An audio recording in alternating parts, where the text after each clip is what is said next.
Sped up initialization, it's finding home. And then right after you initialize it, what you should do is go ahead and hit measure tool. It'll take the tool over to the measure tool pad and it'll go do it. If you don't do this second, it zeroes out your home. So once we have that zeroed out, then what we can go about doing is A, making sure our piece of wood's clamped up right in the correct area, and B, we can start actually moving our spindle out to where it needs to be. So I'm just going to go ahead and move it on over, and our piece of wood's roughly here on the bed. And now I can turn on that laser and get everything lined up a little bit more, move my sheet if I need to.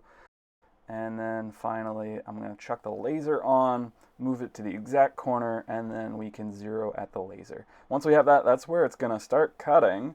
Now we can touch top for real and make sure that we know where the top of our material is. I'm using that zeroing plate. I'm going to go to 0, 0, and then now we can open up our tap file. Now I am going to do a quick simulation. It's okay if the numbers on the Z are red. That's okay. Everything else should be black. If there's anything red, something is very wrong.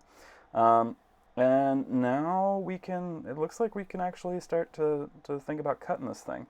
I'm going to turn everything off and shut everything down, and I may need to make some quick changes to this file, but I don't want to run OBS while I'm actually controlling this. So I'll see you in a second when I talk about cutting it.